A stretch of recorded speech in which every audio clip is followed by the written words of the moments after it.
try this. There we go. That should work. Okay, well, hi everybody. Welcome back to the DEFCON 201 live stream, the 5th day at Hope, because Hope decided to go on for, is it 5th? I think it's 5th. It's like 7 days, so Wednesday, Thursday, Friday, 8, 9, some amount of days. It's going to end this Sunday. Just for a recap, I'm Side Pocket. I'm one of the co-founders of DEFCON 201. We're a computer hacker group that meets up every third Friday of the month in Jersey City, hence made in Jersey City. You can find us at defcon201.org and all the social media, including on Twitter at defcon201nj and Instagram, GitHub, and other ones at just defcon201. This is what we've been doing. All Hope is we've been streaming content around and during the keynotes, and I'm actually going to shut up now because I want to catch the end of the COBOL CTF. So while we set up other things, please enjoy. Yep. Did the wrong thing there. DEFCON 201, do the wrong thing. There we go. That's much better. And enjoy the rest of this. We will be back, and we're going to be mainly talking 2 to 2:30, so Eastern Standard Time. So stay tuned.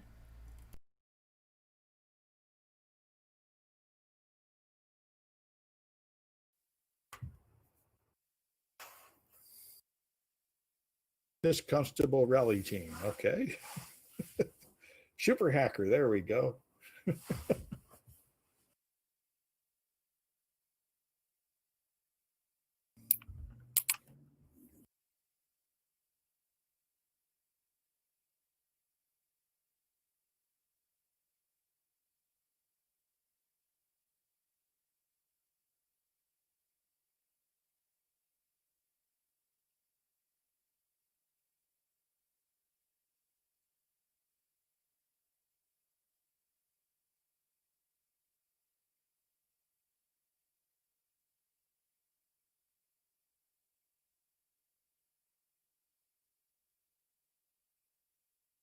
Do not even know where to start at 1.9.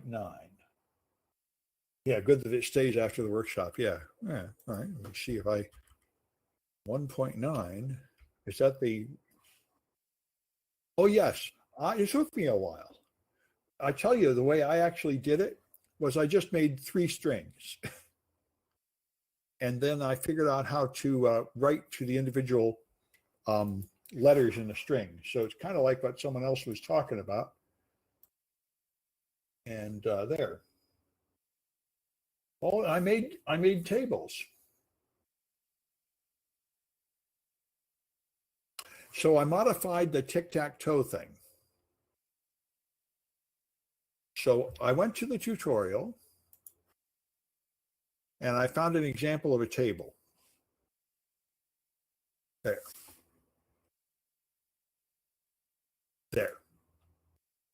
There we are, a one-dimensional table. And then you can refer to things one by one.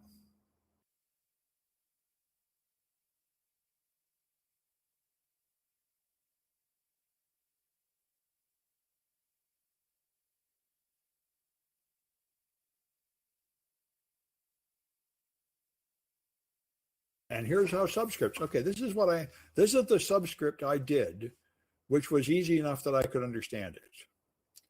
And then I was able to just make the rail fence with 3 of these. I was able to make a 3 by like 10 or 3 by 20 table and refer to the indexes by just copying this and modifying it.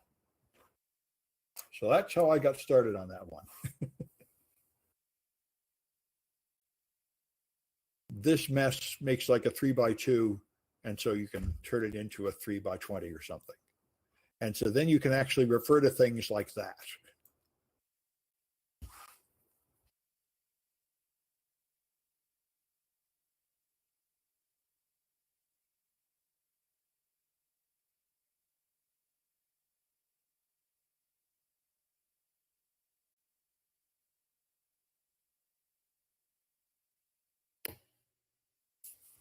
Sure. Yeah, the part that I found very baffling is something like which part of this is the X index and which part of this is the Y index is somehow backwards. So and you have like two references to each dimension. So there's a 2x3 table has two twos and two threes in it in this weird pattern. And rather than get to the bottom of it, I just made small modifications of this example to make it work. But it's a whole lot not obvious which index goes where. Oh man, we lost Irvin again. Comcast is really on one today. Yeah, I'm using Comcast, and it's less horrible than his, but stuff keeps happening. Still trying to install Debian on VM Workstation. Oh my goodness. Well, the Google Cloud machines are free. I don't know if I've ever installed Debian. I'm sure you can just download a Debian machine that's in like the right format, a VMware or VirtualBox machine. You can probably just download one. You probably have a better time on VirtualBox if you're committed to running a local VM and your host. What's your host system? VM Workstation. That should be.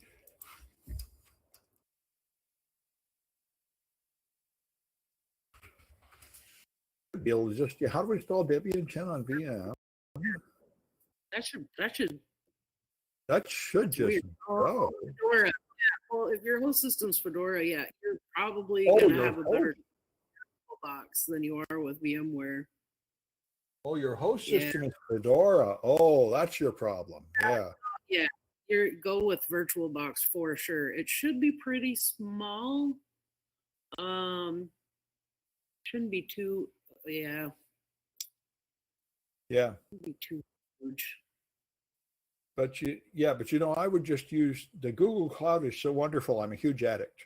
It totally blows past all these considerations. It is so easy to get these Google Cloud machines up. Yeah. I pretty much abandoned local virtual machines, except for a few special purposes. I put everything out. Docker containers totally will work too. Yep. Yeah, there's so many solutions. Then if you're really awesome, you can use Kubernetes and Swarm and stuff. Google Cloud is not working. Wow. That's disturbing. How can Google Cloud not work? Yeah, just putting open COBOL on your Debian on your Red Hat would be fine too. Google never works. Probably just yum install. Yeah. Yeah. Right. Right. That's true. It's weird though. But having Google Cloud not work, that's like a theological problem. If Google goes down, the world comes to an end, I think. It's not going down. The strange thing is that he or she is getting it working, but they're getting it working, but they then it stops. Yeah, that's the really bizarre thing. Usually it's. But that would imply an error at Google, and that would be a theological impossibility. How's your connectivity where you are, Alex? That might be it. The other thing is, one thing to remember too is after you, this might be part of the issue. Every time you disconnect and you reconnect, the COBOL install doesn't persist on your VM. So when you get back in, you've got to reinstall it each time, or at least I do. I didn't. To get the run. I start files on it, and they're always there. If it's my Debian my Debian on GCP, every time I every time I have to restart the instance, it never persists, and I got to reinstall it each time. So that could be part of your issue. I've never had that. Wow, maybe there's a setting somewhere. I've never had it happen before on any of the cloud platforms that I've used, but for some reason, I know it shouldn't. It's bizarre. For some reason, what happens. So if I make a new machine, I have no idea what their back end is like. No, I did. I tried this. I I tried making a new one and it did the same Yeah. thing. And then I'm just seeing if there and is then some kind of setting. and then I tried going back and using the one that I used for the Go workshop, and same deal. It just doesn't persist. It dumps the package for some I reason, wonder and I if got to you've got, I wonder if you, what kind of Gmail are you using? One from the college or something? I don't know. See, that's, One of you them. always make a fresh Gmail account. If you have any, like a company Gmail account, they often like turn off some of these features. But here's what's even weirder about it, even more weird, is that everything else persists. All my scripts are still there. All the other packages that I've installed are still there. The only thing it dumps is the COBOL package. Well, you know what I'm thinking is they might be having a problem with the hard drives in one of the locations. You might try a different location. That sounds like Because I don't think so, because it wouldn't keep everything else in there. Literally everything persists except for the COBOL package. yeah, that's messed up. Weird as hell. I've had a lot of years of experience working with different cloud platforms. That's weird. Never encountered this on any of them. Yeah, I don't even know how you could do that if you wanted to. I mean, I haven't even run into this on Azure, and I figured that every problem that you could encounter with a cloud platform that I'd run into whenever I've had to use Azure, but this is a new phenomenon for me. Yeah, man, he's getting host on Mint even, man. It's very strange. Speaking of getting stuff, I'll be right back. Copy. Yeah. Drugs. Legal drugs. Legal.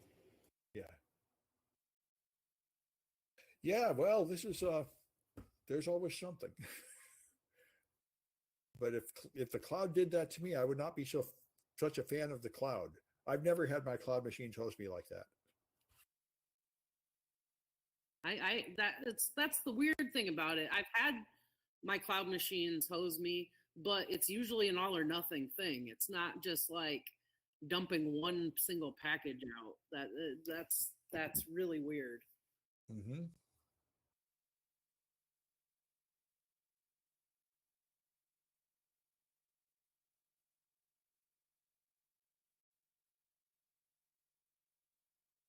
Yeah, the redefine I thought was pretty simple. That was down here. Someone was talking about redefine.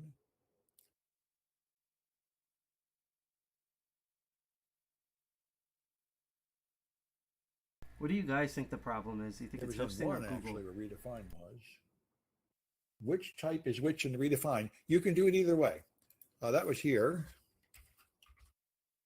There. You define your variable, and then you have a redefine referring to the same variable. B redefines A. That's all. So you define A, then you have B redefines A. Yep. They're just like shortcuts pointing to the same memory storage, like two file names pointing to the same file. That's all they are.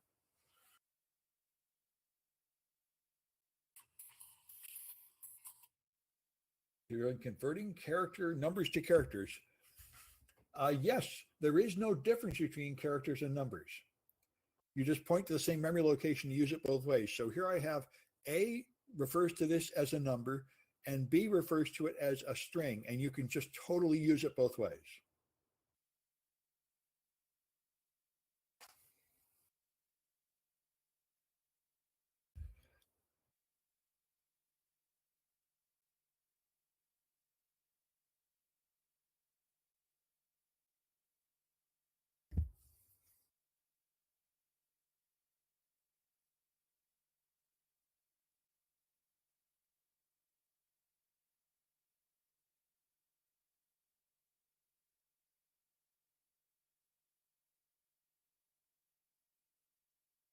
My host system is buggered. Yeah, that does sound like the answer. Yeah. His host system is buggered, and that's why virtual machines don't work. That would seem to be right. You've got a problem with the kernel or something in your host system. Yeah.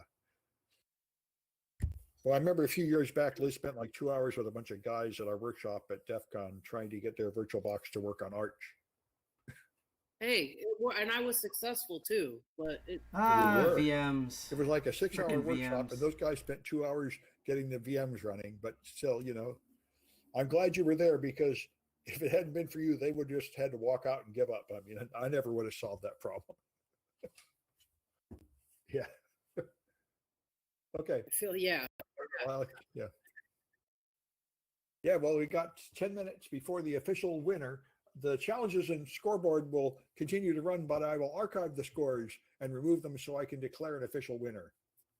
Ironically, my students running Windows 10 hosts who insist on using local VMs have supplanted weird Linux distros as being the number one source of fuck ups for so configuring the VMs. So Well, that's because of the high resolution in Windows, I think. Ever since Windows went to like 4K, nothing works. It's a combination of that and some of the protections, leaving the protections enabled that they've implemented that cause a lot of problems. And Yeah. it's just a whole variety of things to go along with the already unpleasurable experience of using that product. Yep. Putting everything in the cloud is definitely the answer. And we got Black Hat coming up this weekend, which again will be telling me just put everything in the cloud. Yeah, and just to reiterate, for those of you folks that are getting hung up and still wanting to work on this stuff, it's still going to be there. I put links inside the shared notes for that, because after today, as we've mentioned, after today, all that's going to happen is the scoreboard will get archived, and then all of the challenges, all of the materials, these videos, I believe, will be up on that link on the old. You'll be able to find it on the old classes link, so you can still go back and work on these challenges. If you get stuck, all of our Twitter handles are on Sam's page, and you can reach out to us that way. If you get stuck, but it's just a lot of fun little puzzles to keep you busy and keep you occupied and learning something new. Yeah. Oh, I'm glad you folks had fun. Yeah, the CTF is the best because people at all different skill levels can all have fun. Everybody goes to whatever's interesting to them. Yeah. Yeah, let's see how the scoreboard's looking. There was one leader for the last while. Yes. Oh, Haskell is pulled ahead of R. Trevin. Oh, by quite a lot. Wow. Last time I looked, R. Trevin was on top. Well, there's like 8 minutes for someone to pull ahead, but Haskell has what would appear to be a commanding lead. Well, yeah, go to a hacker conference and learn COBOL. That's a unique experience. You won't find that at every hacker conference. Okay, great. See, there you are. He's never want to do any COBOL again. See, so you learned something valuable. Yeah, that might be the best takeaway of all. Yeah. No. I mean, if you learn anything, it's why we don't use COBOL anymore. I feel like putting that in like the testimonials I had here. Like we should say, now that I've done this, I know I never want to see COBOL again. That would be a good testimonial. Yeah, that's a good one. I'm immortalizing that comment.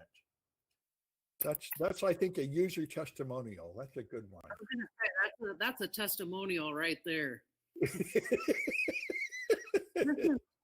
There you go. That's one of those responses you get from your students. You know you did your job because they learned their lesson. Yep, this was a great way to learn why I never want to do any actual COBOL work. I think that's perfect. That's going up there to be immortalized. Great, okay.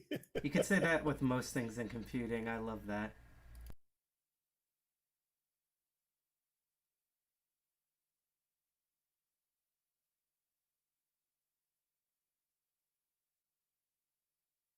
Well, since some of that stuff is probably better left in the last century. but it is good. It's interesting. It is interesting to remember like how this stuff comes back to you.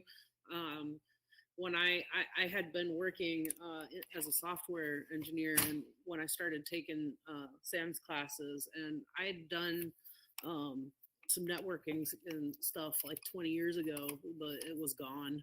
And it was weird how much of that came back once I started using it again. Yeah. Yeah, that's absolutely true. I might do it. Well, our workshop tomorrow is a lot more sane and user friendly. So if you had enough self punishment today, and you want to do something fun and relaxing tomorrow, check out Go the Wrong Way. Yeah, Go is like actually worth learning. It's not like COBOL. You could actually use Go to accomplish something these days. I have some criticisms about that line. So yeah, Go is nice mostly because of the compiler, not of anything in the language itself. It's like, exactly. GitHub is part of the system. That's awesome. But it was going to be the big hotness. It was going to be the new things. And you see this every few years in the computer world. Somebody's the big hotness, and you got to learn it. It's amazing. And then people are like, well, okay, never mind. We'll do something else. And that was Go. And I think we're kind of getting over the Go. And now we're all into Rust. Rust is going to be the new hotness. But Boo, Rust was never hotness. Oh yes, blockchain, Go. But Go is useful. Go's really good if you are doing server programming and want it as fast as possible. That's all I can really say about it. This is what you're saying here, the Gartner hype cycle, Right. Oh yeah. Yeah. Foxtrot said it so well. Yeah. Go is a brilliant language for all the problems that exist purely at Google. Yeah. Right. I mean, this is the way everything is. This is the greatest thing in the world. Then this sucks, and then I go, all right, well, Once I got over the shakes from the nightmares of the past, it was fun. Well, I'm glad that you didn't totally reactivate your PTSD and that you had a good time with it. Yeah, there's that. Yeah. When I was in college, the professor wrote compilers. Yeah, there you go. Yeah, imagine writing a PL1 compiler. I wrote an assembly language CTF, which I haven't done these workshops yet. And I realized after a while, I was basically just writing my own OS. It's like deeply insane to try to get, I think I got RSA encryption running directly in assembler, but you have to it was 10 pages long and took a week, and you kind of wonder why. But once I got started, I didn't want to stop. A Fortran CTF on the mainframe, you design your own punch cards. Yeah, there you go. Well, we might have the Commodore 64 assembly CTF. That might really happen. Might be the equivalent. Yeah, that'll come soon. Yeah, so it's something I've been dragging my feet on because for the past few weeks I've been training for a marathon. Okay. And so basically what happens is I work all day, and then at 5 o'clock, I get off and then I do my marathon training, and and I am asleep. So I have no afternoons to work on stuff. Sounds but like it is coming working along, out. and Well, we'll I have it soon. seriously think a marathon is more productive than Commodore 64. Well, no, here's my idea. So I've kind of given up on America solving the whole COVID crisis. So when I do get it, I just want to be in perfect shape and just have nothing wrong with me, and so I can survive it. Well, it's good to be healthy even, and then not get it. That would be fun too. I don't know right here, but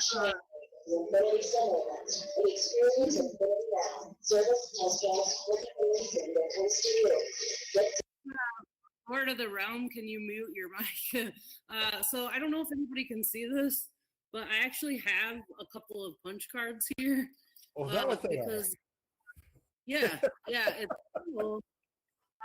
Because this one of my favorite places on earth. Um, if you ever end up visiting the Bay Area, or if you're local, go there. Spend some time there because it's awesome. They have a fully restored IBM mainframe there that has been just like really lovingly restored, and it's functional, and you can actually write your name on a punch card. And it was interesting. It was an interesting experience to do that. Oh yeah. And I was thinking what a huge pain in the ass it would be to make a mistake, because you get through all these punches and you screw up one, and it's not like you can just tape those little tabs back in or something. You got to start over from the beginning. No, there was a way. That was the equivalent of the hanging chads. Yeah, there was a thing. There's a trick where you punch them all and it doesn't count, and there's like a backspace. You can correct cards. I was told the system, but this one was a little too primitive. I think maybe with the later ones, they had the fancy. Well, Haskell is the winner. I mark on the board. Hey, Caitlin, which marathon is it? They're actually having it in person live in the go, huh? Like running marathon, like jog. Right. Yeah. No. I was just wondering, because I actually have been involved with the Boston Marathon for like 25 years, and of course we had to basically cancel ours for this year, and so I'm wondering which ones now are actually having them live and in person. Oh, no one's having them live and in person yet, so now is a good time for me to ramp up and get ready for them when they do start up again. Come to Boston in the spring. If America is open, I will definitely do that.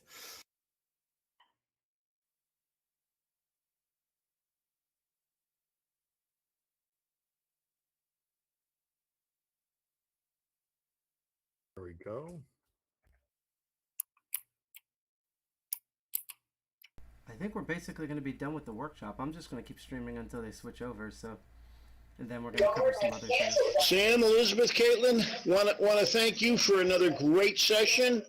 It's really appreciated, and hopefully you guys will actually have some opportunities to actually also enjoy some sessions and some workshops. Yeah, great. Yeah. Absolutely. I wish I had the week off to just go to Hope, but unfortunately, many of us still have to work. So. Yeah, but the nice thing is remember, all the talks now are going to be online, so you can get back to them while you're cooling down after your run. Absolutely. We'll definitely be checking those out. Let's see. So theoretically, this should be the final scores, and they are the final scores. Good. So I'll nuke the scoreboard and put this on Twitter, and you can enjoy eternal fame and glory. So I don't exactly think eternal fame and glory was part of the design for COBOL, but whatever floats their boat. COBOL. Okay, this should be.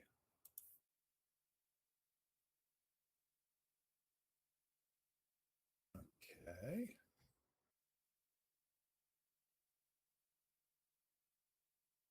Now I go find the.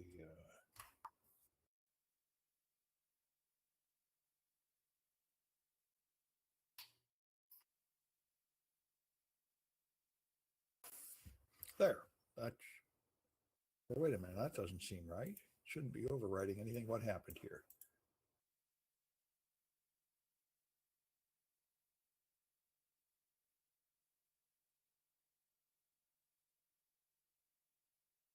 Does this emulator? Are you talking about the COBOL compiler? Because that'll work with Debian. Yeah. So GNU COBOL will work with pretty much all the Linuxes. I'm actually running a roll with the newest version, and it's just fine. Good. Well, I think I can do it. This should. There we are. All right. That's a good question, Sam. Have you ever tried running an IBM mainframe through QEMU? I think I read some people that talked about it. I think I looked into it and it wasn't very practical. There was some kind of problem. Because I heard about them doing it on like a Raspberry Pi, Yeah. Yeah. and that's a thing that they could do. And I assume it's through Keynote. What you really need to do is be like that kid who filled up his parents with actual physical IBM mainframes, and then you can practice on the real thing. I want to know how much DASD space he's got.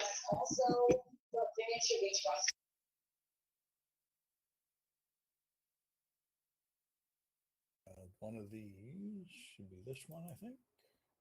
Yeah.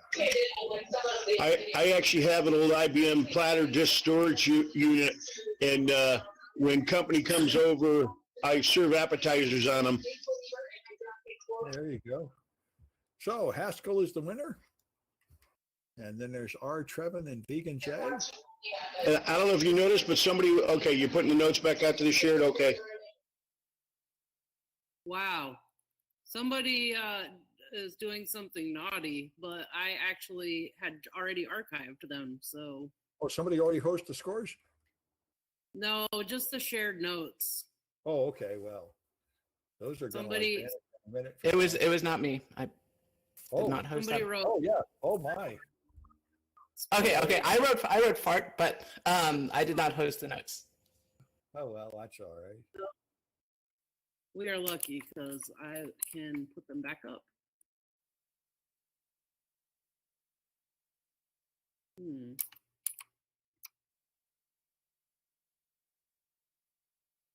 Yep. Good. Well, it doesn't matter. I don't think anybody cares. Got the link to that tweet. Oh, yeah. If you want the link to that Somebody tweet, asked, I can get it. somebody asked about it. So since we're talking about outdated languages, back in when I was a college student, I did a lot of work in ancient English literature, like Old English. Mm-hmm. And what I found the most interesting was, you always think about like Beowulf and these highfalutin, Old English texts that everyone talks about. But when you look at like what people were actually reading and writing, which were a few people, admittedly, there was an amazingly high amount of fart and poop jokes. Oh, yeah. Those, if you read Chaucer, it's all full of it. They Exactly. They didn't have modern sensibilities, then. That was for nobility. Common people were just pretty vulgar and common, just like today. Yeah, no, people have not changed that much. In fact, if anything, we are much more civilized now. But I have a great appreciation for fart jokes after learning Old English. Oh, the ancient Roman stuff is the same stuff from like Caesar and stuff. And for that matter, the Bible. I think fart jokes are a real gas. Yeah, there you go. Excellent pun. If there is such a thing. I think that's an oxymoron, but anyway. He who would pun would pick a pocket. Yeah. All right, going to rest your very engaged brain. Yes, that's right. Pissed Constable, you sort of depleted all your neurons. Right, and Sint is right. Yep, that is a very famous Bach song, Lick me in Arsch, which of course sounds very close to English, which it is what it means. I saw Spinal Tap's version, Lick My Love Pump. So.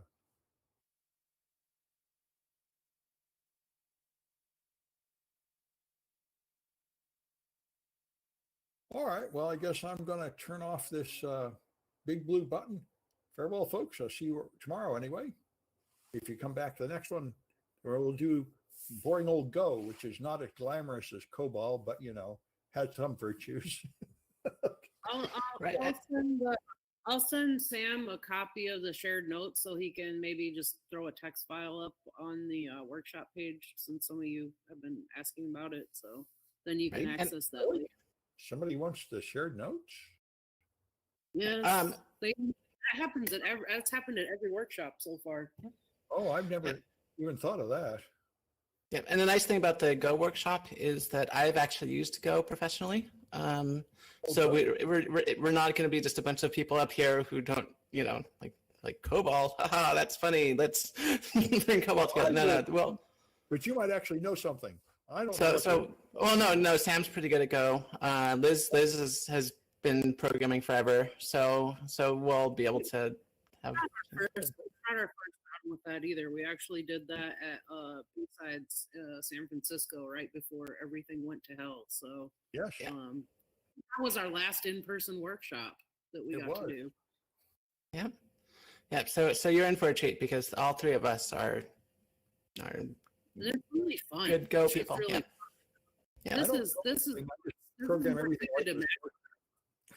Yeah, this is more. You got to be some kind of masochist, or there's got to be something wrong with you to enjoy this, which is probably like, we're all nuts, so it's fun. That's why us as New Jersey is watching is like this. something normal-ish people could probably enjoy. Normal-ish. Yeah, that's a good testimony. He's not been using Matrix, but you could, what you could do is post a link to that Twitter scoreboard shot there, or to the arc scoreboard in Matrix. Yeah, if anybody's in the Matrix, just put this in there. That'd be good. Oh, we're all in the Matrix. I've used Objective-C only when writing Mac applications, and what I have to say about it is. It didn't strike me as particularly like easy to use or like adding a whole bunch of stuff to see, but I mean, it does what it's supposed to do. So. Yeah. All right. Well, I'm off. Farewell, folks. Thanks for coming.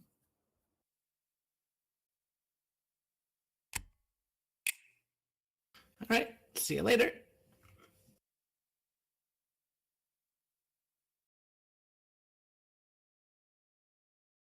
And that was the end of the COBOL CTF. I'm really mad that due to distracting but impactful debates and arguments that, hold on. That there was no, that I wasn't able to load this earlier because they were actually going through some of the challenges. Now, the good thing is that they did post a bunch of notes, and it was archived. Trying to find that tweet they made. Here we go. Yeah, we just retweeted the scoreboard here. I'm gonna try to bring it up on our little browser restream here. They were actually going through some of the challenges. Fortunately, Internet Archive is doing, it's a little slow to upload, but I'm just so glad they are auto-archiving online, of course, all of the main talks. And I did see in their show notes that they did, I think, pre-record. So that they were recording pretty much all of this. So probably in a future broadcast, or maybe as the pre-show for our next meeting, we are going to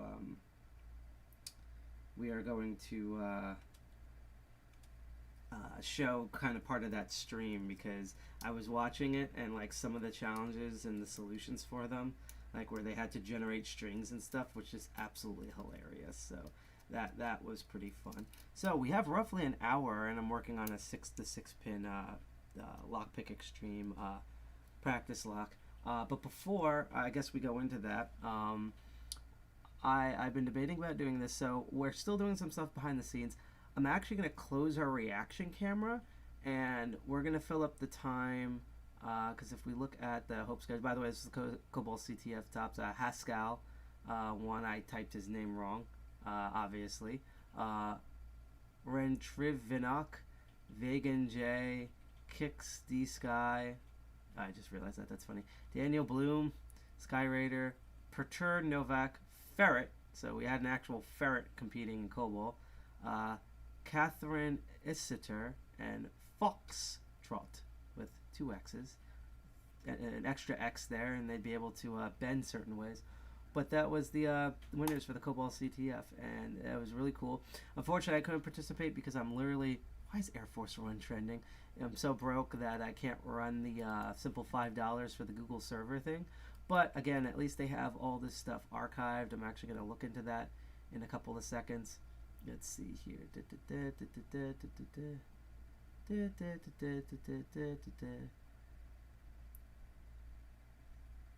So yeah, after Hope, they should be archived on this link here, I believe.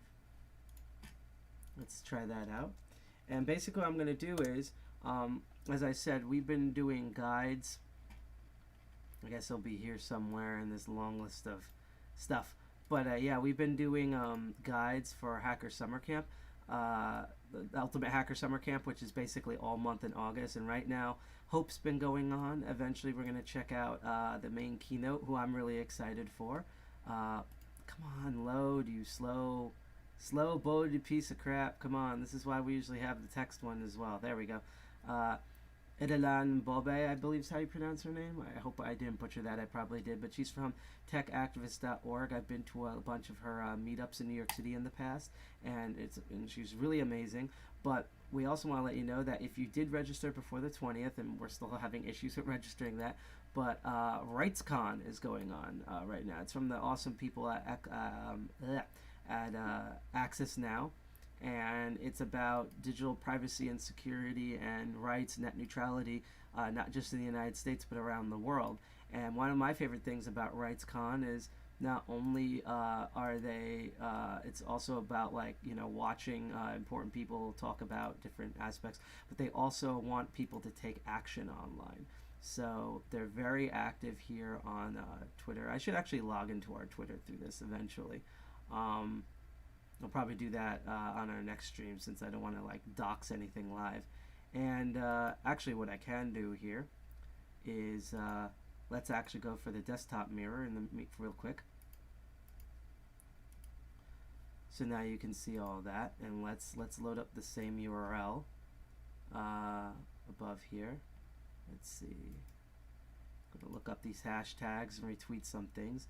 And then we're going to look into see if we might be able to take some awesome action here, because DEFCON DC 201 is all about hot action, if you know what I mean. So let's see. These are the top ones. Yeah, we missed kind of the registration essentially for that, so unfortunately I can't get into some of the things, but some of the stuff should eventually pop up on YouTube. Let's see what the latest ones are.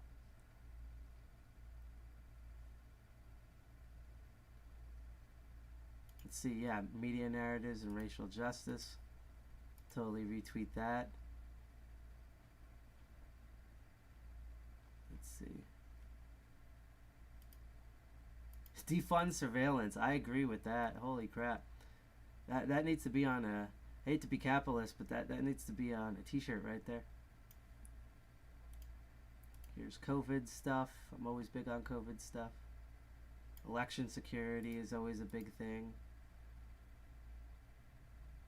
Indigenous communities, and it's also in Spanish. So that's a couple of things. So if you follow I said pound, that aged me. Hashtag RightsCon on Twitter and Instagram, you should be able to find a lot of their stuff. And we're also going to look on some quick take action here. So I know there's a Twitter one here. Let's check this out. This one's about, yeah, in Egypt, more than 6,000 people are in prison for speaking out for media freedom, democracy, and basic human rights. One of those rights defenders currently on bars is Allah Abd al-Fahala, symbol of liberation and a key leader of the 2011 Egyptian uprising and a friend of global digital rights community. Now authorities are holding Allah's sister, Sana Serif, on charges for, quote, misusing social media. Okay. Misusing social media. Wouldn't that... Never mind, wouldn't most of Egypt's government be arrested? Wouldn't Trump be arrested by this point under that? I mean, he is being sued by Iran, so... And a lot of other people probably as soon as he leaves office, so there's that kind of going for everyone. But for her tireless efforts to end injustice, her brother and others have suffered, especially during the COVID-19 pandemic, join in calling the Egyptian government to stand up for that. And you can write, let's see. Oh, she was actually at RightsCon. And he was at RightsCon. You can read the letter to that. So we have all these links on. We made our own guide for RightsCon. Later on this afternoon, we're actually going to have a guide for Black Hat because for once in their miserable lives, Black Hat is actually, well, you have to pay for the talks and most of the workshops, but Black Hat is actually free this year. So, like all the business link ups, the whole arsenals where they debut new tools, both open source and not, for blue and red teaming. The sponsor talks, which is actually a couple of good ones this year of that, and I'm pretty sure they're going to probably publicly broadcast it to a keynote, to one of them being Matt Blaze. So, this is going to be neat. So, let's see, there's a tweet here. Advocating for the release of her brother. I think we can go for this. As someone who manages the Twitter, that unless G.I. Jack comes out and throws a shoe at my face, I think we can retweet this and it'll be fine. We've honestly tweeted out worse things, including opinions about Central Jersey. And I'm not going to do this on air, but let's try to tweet this. And actually, let's see here. I'm going to see if we can add an image to this. Let's see, I think there's a background image here. Oh, this will be neat. I'm going to do my favorite low level. I hate to even call it a hack, but, you know, that's what I like to call it. So what we'll do is we'll go in here. Oh, nope. This is what happens when the browser gets delayed. So let's see, we're going to view info. Come on, load, there we go. Let's go into media and find that background image because it should be in there. I think this is it. Wait a minute. Let's make sure. You know what we'll do? Let's try both of these and see which one has the image. I think the image itself, because background might be its own color. There we go. So now we're gonna save this image. Anytime you can't like save, I'm gonna just chop out the header part. Anytime you can't actually save like like you're like, oh, I want to do that, but it won't let you right click and save. Just load it into Firefox, open up info, go in the media tab, and see if they grab it. There is coding ways to prevent that. If you do that, if that happens, then you have to do some actual like real web hacks to get some stuff done. So let's go back to our tweet. Let's add that image in. Here it is. I think this looks good. Let's tag DEFCON and HopeConf in it. Let's actually use the hashtag for Hope.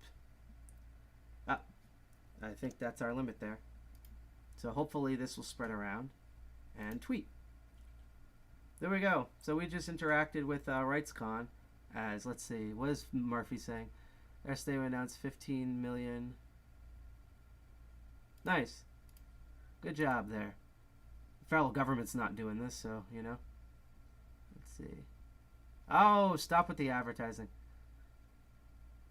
Yep, that's definitely a New Jersey business right there. Let's go back to our thing. Let's quickly check notifications. Yeah, so that was RightsCon. And speaking of RightsCon, we're going to play this until the keynote starts. For all of you who are wondering what RightsCon is, I'm going to actually, we're going to switch some things here. Let's get rid of display capture, turn on our main browser here. And let's watch I'm going to play the opening ceremony for RightsCon. So we'll play this until we get to our keynote. 5 minutes before the keynote, I'll introduce like my background of like what the keynote is and stuff like that. Who the keynote is, I should say, not what. Like, oh God, I just accidentally did a dirty on a keynote that I respect, so I apologize for that. I'm going to explain her background and my personal interactions with techactivist.org. And yeah, enjoy this thing to RightsCon until we get to the keynote, and then we're going to get into some fun stuff. We're actually going to go through, if I can find it here, we're going to go through 2 workshops after the keynote. We're going to go into the phishing attack one by our friends at Tech Learning Collective, and then we're going to learn about folding at home from the Roots hacking group, which is unrelated to Roots Asylum. And we're going to kind of bring up a bit details about how we're also being involved with folding at home, which G.I. Jack might jump in on that depending on how busy he is. So in the meantime, I'm also going to be trying to figure out the lockpicking stuff behind the scenes. So stay tuned and let's enjoy some RightsCon stuff as our co-founder magnificently goes by behind me. So I'm actually going to turn off the cam for this. So bye-bye cam and enjoy this presentation.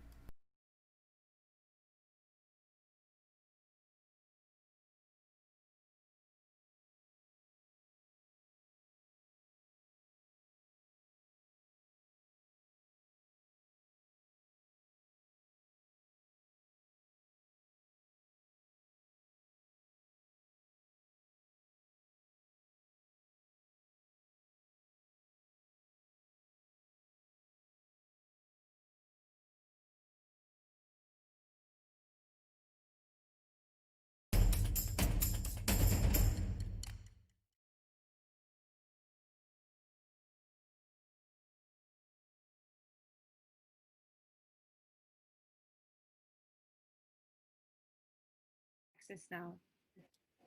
It is a great honor to kick off this year first ever online version of the summit. And I have to say, a couple of months ago, I thought that there would not be a RightsCon. So I am in awe of the incredible resilience of this community to make it happen. You're the one who submitted sessions, who built the program, who extended invitations, and the appetite demonstrated to join in really reflects the importance of having this platform. Every year, we like to say that the topics and the issues discussed at RightsCon are timely and relevant. This year, there is a sense of urgency for us to address issues or sometimes or that we were putting away because of their complexity or because they were making us uncomfortable. The threats we're facing are very real, but at the same time, the solutions are within reach. And I'm so excited for this week. I can't wait to learn from the different speakers and different contributors, whether it's in the sessions or in the forum. I am really looking forward to challenging myself and to getting out of my comfort zone, and I hope you will too. So without further ado, I would like to hand over to the extraordinary Nikki Gladstone, the director of RightsCon, who together with our team pulled all of these things together. Over to you. Thanks so much, Melody. Hi, everyone. I'm Nikki Gladstone. I'm the director of RightsCon with Access Now, and I wanted to echo Melody in formally welcoming you to the 9th iteration of our Summit series and the first to happen entirely online, which is something I didn't think I would say before this year.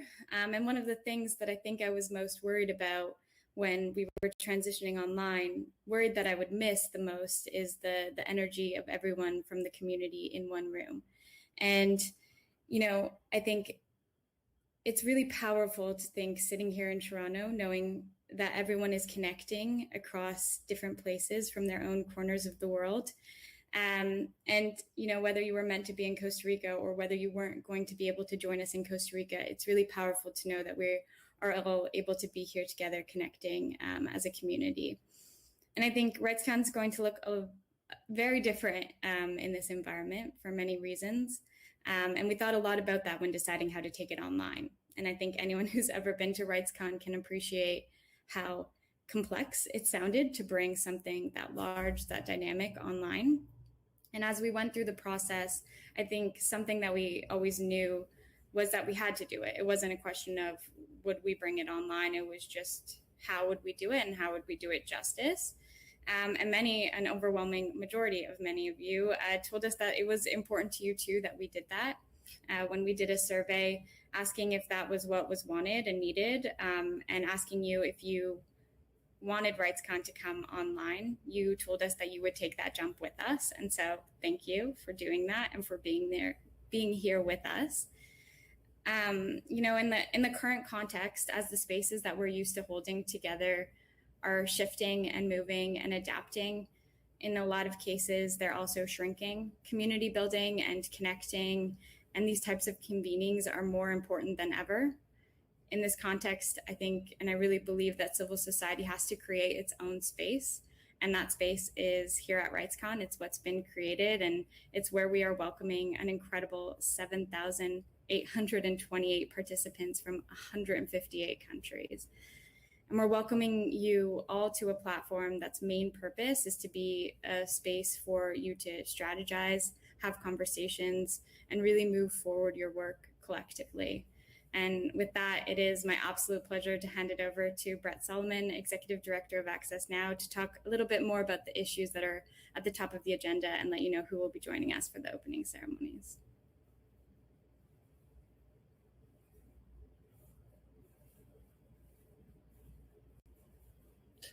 I think that's a cue for me. Hi, I'm Brett Solomon. I'm the Executive Director of Access Now, as Nikki just mentioned. Nikki, thank you so much for introducing me, but more so to you and your team for putting on this extraordinary event. I know most of us are pretty much on mute or live streaming in one way or another, but I think we could take a moment just to clap or even rise for a standing ovation for Nikki, Sarah, Daphne, Rodrigo, Mariana, Kayla, and the entire Access Now team for all of their work in putting this together. So here I am, I can hear the roar out there. When we talk about digital transformation from offline to online, I think this is what people are talking about, this rapid, immediate demand to move things from an offline environment to an online environment. So congratulations to the team for launching this 9th annual RightsCon, this time online. Our mission as an organisation, as the host of RightsCon, as Access Now, is to defend and extend the digital rights of users at risk. Our 75-strong team works across 20 or so locations across the world. I'm currently in Australia, which would explain why it's nighttime outside that door. And in a few moments, I'd like to invite Tendai Achumi, who's the UN Special Rapporteur on Racism, Racial Discrimination, Xenophobia and Related Intolerance, to join the conversation. We couldn't be more pleased to have her join us here and to open the conference. And it's not a coincidence that she will be our first speaker. It's clear that we all have a lot to do in order to achieve racial justice across the world, and particularly in the tech space. And as a white man, I recognize that it's important for me to be an ally, to listen intently, and to challenge my own prejudices and race-based assumptions and actions. And, this is the beginning of a journey for many of us. And over the coming days, I really invite you to think deeply about racial injustice and justice in these discussions, about colonialism and decoloniality. This is an intersectional issue that requires an intersectional response on the basis of gender, sexual orientation, disability status, and class. And I'm sure that the Special Rapporteur will talk more to this. It's also particularly pertinent in Australia, where I am, where the Black Lives Matter movement has spread, and where Australians of all different backgrounds are demanding justice for Indigenous Australians, from prisons to tech platforms. And whilst RightsCon has delved deeply over the years into issues of inclusion and diversity and identity, it has not actively had an anti-racist agenda. Let us change that today. The issue of racial justice is the first theme I therefore want to draw your attention to. The second, of course, is the issue of public health, digital rights, and COVID-19. And it's related to the first matter because we know everywhere in the world, racial, ethnic, and national minorities are hardest hit by the pandemic. These populations are in essential services, on the front line, and the least likely to be connected, where disconnection can mean living in a society, living in a socially isolated desert, or if without public health information, not living at all. So many of the sessions over this week naturally, therefore, will focus on health, a theme that was actually nascent in last year's discussion ahead of the pandemic. Now, it's the track which every session will likely follow to some degree or other, from contact tracing to immunity passports, to the vitality of connectivity, to immunosurveillance, to the future of privacy, to digital identity. This is certainly the pulsing challenge for RightsCon 2020, to survive the crisis of the health pandemic, but not to exacerbate a human rights crisis in doing so. At RightsCon, we know that rights can only be achieved through participation, but the world over, as Nikki indicated, civil society participation is also being excluded. We can't necessarily protest in the streets. We are prevented from entering parliaments and congresses, as Maria Reza will tell us in a moment, as our representatives gather behind closed Zoom calls. We are watching new laws emerge from Brazil to India without consultation with experts and activists on the ground. So this is the third standout issue for me, political participation and the right to assembly, which is why Access Now released a report today on the impact of technology on the rights to freedom of peaceful assembly and of association worldwide. So RightsCon is here, online this time, assembled to create and hold our own space. And I want to convey my deep respect for the activists and social movements who are rising to meet the needs of this moment, which on top of all the other challenges that you're currently facing or that you already face, is really monumental. And to that, we welcome almost 2,000 corporate, government and intergovernmental colleagues to join us as equal partners in these discussions. And I encourage you to take a moment to listen intently, especially to the most marginalized. We have almost 8,000 people who will gather this week, and the majority of them are from civil society. But one representative from government, who I'll be pleased to introduce in the opening panel, is the Costa Rican Minister for Science, Technology and Telecommunications, Minister Castillo. But we can only do all of this with connectivity, and with half the population online, that means half the world's population offline, and so many people personally experiencing shutdowns, our work seems to be getting harder.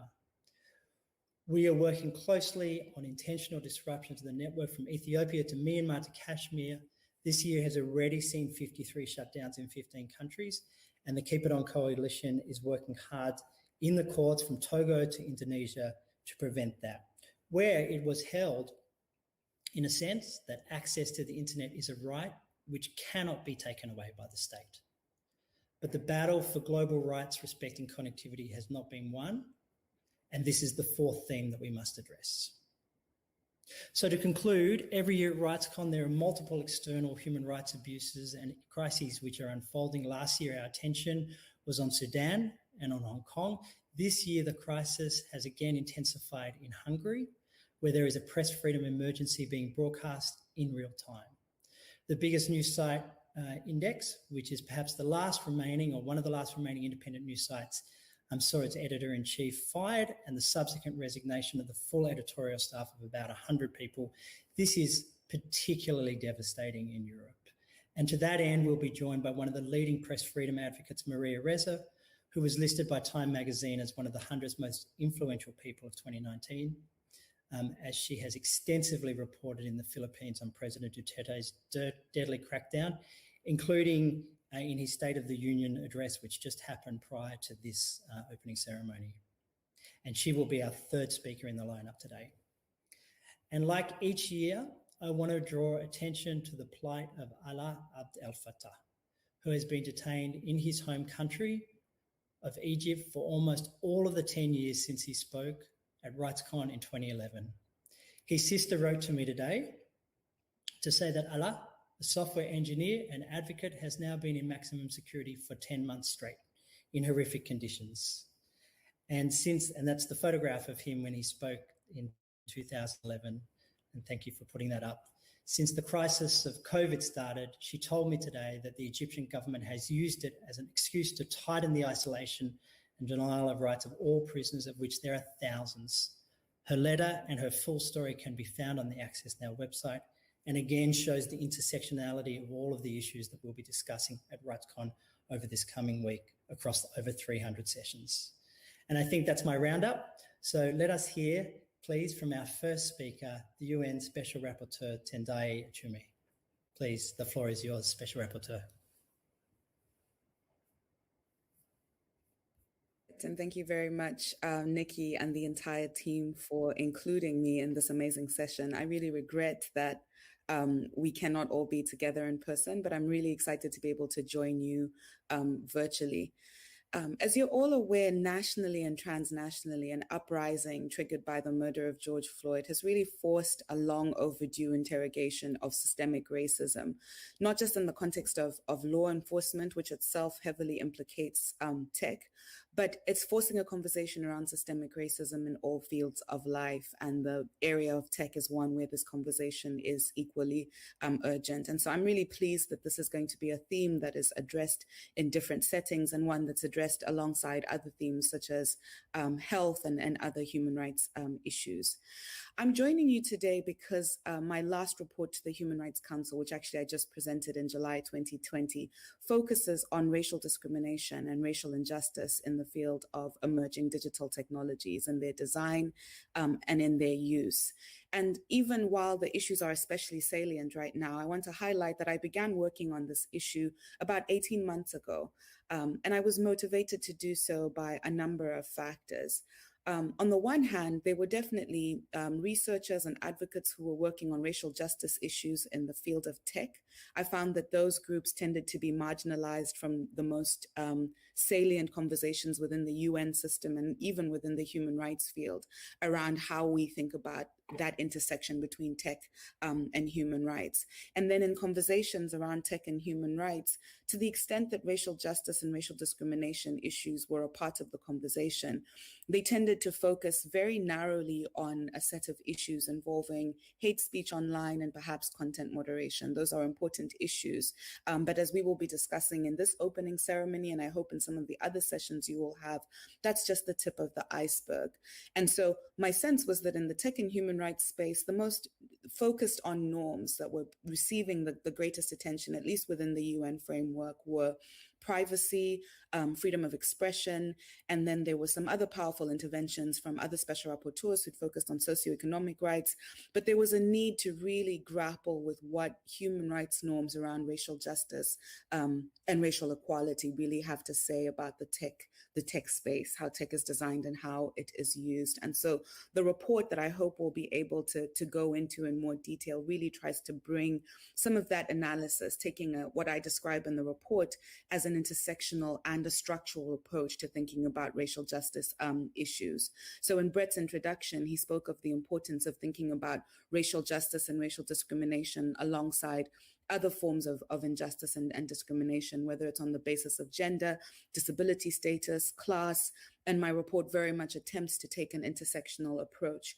And when I say a structural approach, I mean moving beyond just cases where we have explicit prejudice, and there are many cases where you have discrimination against racially or ethnically or religiously specified group where there is an intent to harm them using emerging digital technologies, as the case of the Uyghurs in China, I think, gives a very vivid example. But there's also many other cases where there is just the disparate impact of technology actually reinforces, reproduces, and in some cases even exacerbates structural racial discrimination all over the world.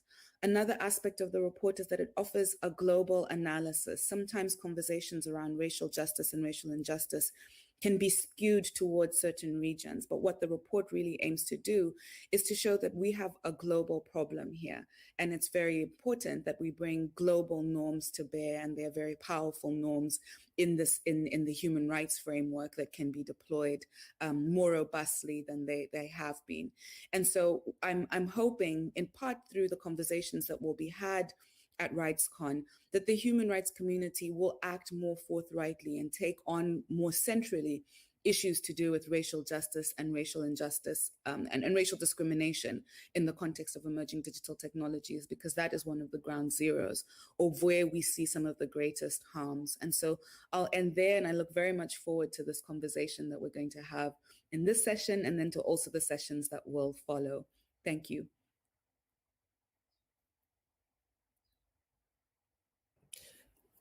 Thanks very much. And I think now's an opportunity to hand over to Maria Reza from Rappler. She's the CEO and the founder.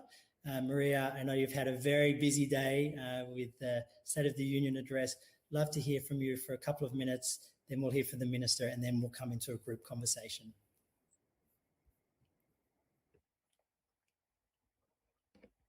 The first one is to pick up from what Tunde said is that let me just call, I think the biggest shift that has impacted rights all around the world is a behavioral modification system we know as social media, but it is actually exacerbating the worst of human nature, and it is a behavioral modification system, right? In my case, we'll talk about it in terms of the Philippines and the battle for facts, which actually is happening all around the world. And let me put it in the battle that we've had for the last 4 years, which is racist, right? So in 2016, President Duterte won the elections in May of 2016. That was really the beginning of the domino effect, right? Going all the way through. The next month was Brexit. In 2016, that was also the first year when we came under attack for impunity, challenging impunity on two fronts: a brutal drug war here in the country, in the Philippines, and social media, Silicon Valley, and its impact on our information ecosystem. That was also the year after we did our propaganda war series that we were targeted first online. So the narrative, journalist equals criminal, was seeded on social media. The next year in 2017, that same narrative, right, which I kind of sloughed off because I thought, oh my gosh, by next year I'll be a journalist for 35 years and my track record should be okay. Journalist is not equals a criminal. Laugh, laugh, laugh. Well, you hear it a million times. When it's pounded a million times on social media, all of a sudden people think, maybe it's not far-fetched. Have you heard this? Have you heard this? And then all of a sudden, this astroturfing bottom up in 2017 was met by top down, the same message coming from President Duterte in his State of the Nation address. We just had his fifth one today. But in July 2017, he said the exact same thing. That then is the weaponization of social media. In 2018, that was followed by the weaponization of the law. Journalist equals criminal. I had 11 cases and investigations filed against me and Rappler at that point. In 2019, 8 arrest warrants issued. I was arrested twice in a 5-week period. And then just a month, not even a month ago, June 15th, a former colleague and I were convicted for a retroactive conviction for a law that was actually not in place when we published this story in 2012. So journalist equals criminal. This really shows you how it moves from the seeding on social media, the weaponization of social media, the weaponization of the law, and then a conviction. It's how we change reality. Finally, the third part I want to talk to you about is how 2020 has exacerbated these conditions that have been going on for the last 4 years. And of course, COVID-19 in the Philippines, this is now our 19th week in lockdown. It is a security-driven lockdown. President Duterte talked about some of the things that he admitted the failures in dealing with some of these. But here's the last part. That wasn't the only thing that happened in the Philippines. COVID then set the conditions for a consolidation of power for the Duterte administration. My conviction in June began to codify abuses of power into law. In order to convict me, the court had to change the statute of limitations for libel from 1 year to 12 years.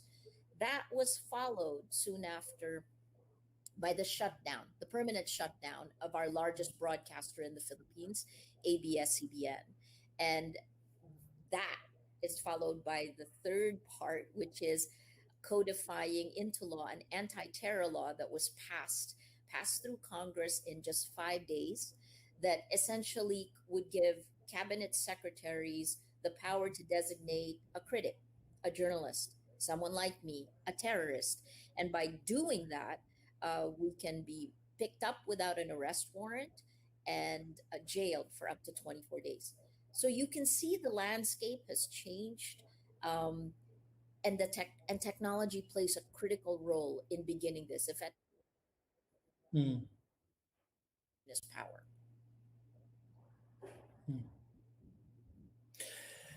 Thank you so much. Thank you so much, Maria. I really look forward to hearing more and discussing more, both with the Special Rapporteur and also with the Minister, about the situation that you're currently facing. I read in one report that if you combine all of the charges against you and your team, it would add up to 100 years, which is kind of devastating, of course, and I'm sure for you personally and for your team, very stressful. Let's hand over to the Minister now. Minister, thank you so much for joining us from Costa Rica. As you know, we were meant to be having RightsCon Costa Rica in your home country, and thank you very much for your support in putting that event together, and of course for joining us now. The floor is yours. Well, good morning, dear RightsCon participants. I extend warm greetings on behalf of the Republic of Costa Rica. As you may remind, the current edition of RightsCon was planned to be held in our country. Although it unfortunately turned out to be impossible this time, I cherish the hope that the time will soon come in which we will be able to resume this plan. So it will be a pleasure for us to welcome you to our country. We are here to discuss about a topic that in fact should be self-evident. However, human race has been struggling with issues related to human rights for thousands of years, and sadly still does. Of course, some progress has been achieved, but it is also clear that we still have a long way to go. On top of that, we have created virtuality, leading to a new parallel world that arises numerous questions that we are trying to answer, and that will certainly bring many other that still remain unspoken. Looking back at how it all began, I bring you the following words of Gordon Moore, referring to the microelectronics industry. These are very interesting words for us, since I myself, I am an engineer that is specialist in microelectronics. So at that time, Gordon Moore said, when you see the numbers or hear your company's name on the evening news, and you are once again reminded that this is that this is no longer just an industry, but an economic and cultural phenomenon, a crucial force at the heart of the modern world. When we think about virtuality, now his words can be undoubtedly applied to the virtual world we are living now. This pandemic has accelerated the pace at which digitalization and virtuality is massively expanding to every aspect of our lives. But the truth is that we were not prepared for this. We are at the beginning of legal and societal discussions about virtuality. So the virtual world certainly opens an unprecedented opportunities for effective and immediate communication for the benefit of humanity. But this is exactly why we need to prevent its use as a tool for extending violence, intolerance, misinformation, and the perception of lack of safety.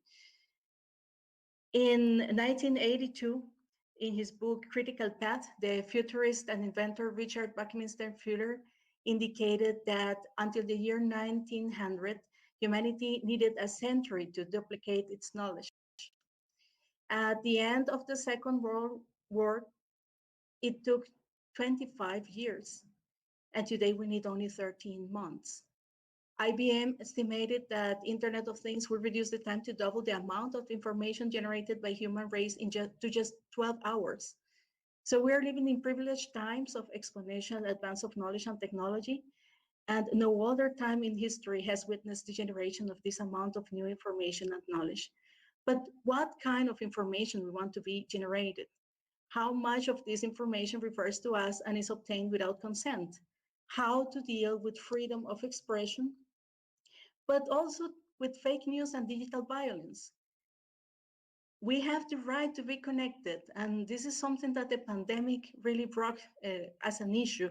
How do we ensure the right of people to be connected in order to continue with work, with their relationships, with their families, their friends in this stage of isolation, but also the right to education and to obtain information?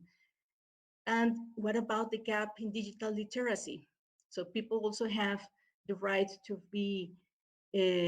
have this digital literacy at hand and to provide the means for achieving that. And we're still trying to answer very simple things like how and when I got tracked if I never granted access to this. And I'm trying to think here as a citizen, as this citizen that faces every day these questions. What if I was included in a WhatsApp group I didn't want to be in? Shouldn't I be asked first by the app if I wanted to be included before I am included? Shouldn't I have the right in every subscription service to delete my email account, especially if someone else used my account? These are very simple questions, but we're still trying to answer them for the citizens, and we're still trying to provide the mechanisms for that. And let's imagine now about the most difficult questions that we are facing that we'll still have to solve.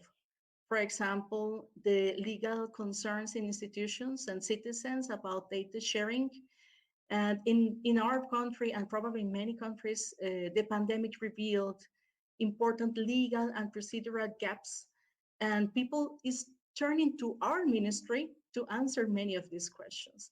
And we're specialists in technology, but that means, we need people which is specialists also in the legal issues of technology. And those will not be, probably not all of them will be in our ministry. And this also arose the questions on how prepared we are as governments and institutions to deal with this.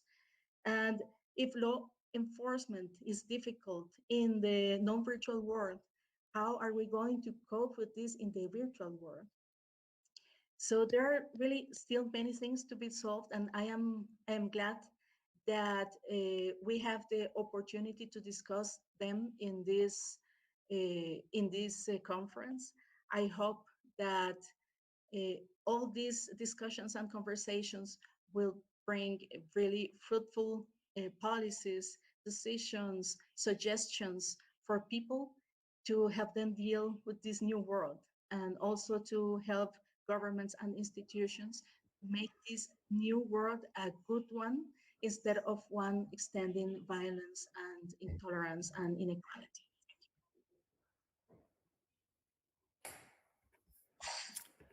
Well, thank you so much. And Minister, thank you for such a honest and considered perspective that you provided there, because I'm sure that Maria.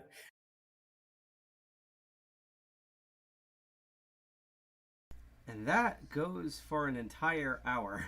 I'm actually shocked we went halfway through that. RightsCon, if you go to the Access Now YouTube, which we have linked to our guide for RightsCon, you will find that opening ceremony there. And let's see. I'm just trying to see if they've updated anything here real quick. Let's see. Social media are the new gatekeepers. I don't think that's on there. What person spoke on that? Danny. Yeah, it's not updated yet. So hopefully we will see a future RightsCon thing on there. Anytime we have to fill time, we're going to do RightsCon stuff.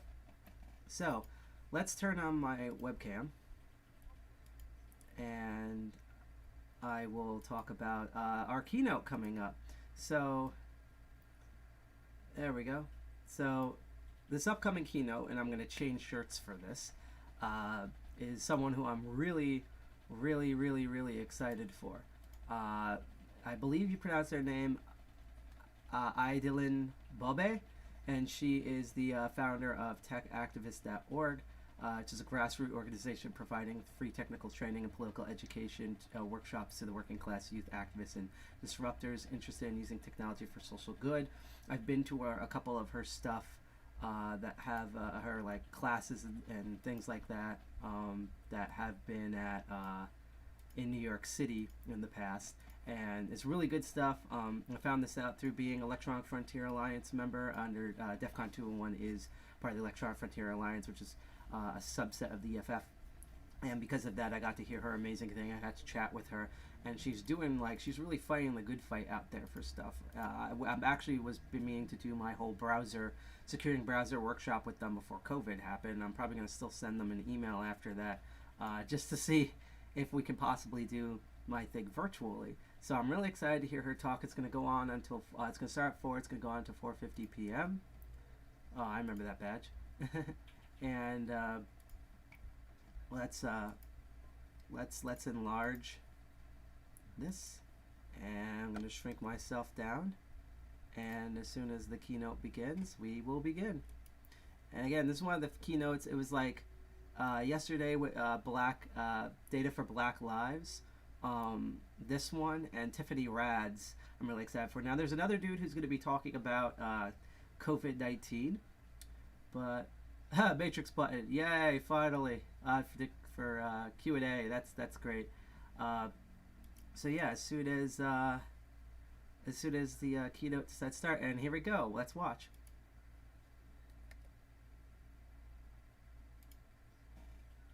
I literally thought that was Bia for 2 seconds. That's what like adult Bia might look like. I have the honor and the pleasure of introducing Idalin Bobé, who's coming to us, I believe, from New York City. She could correct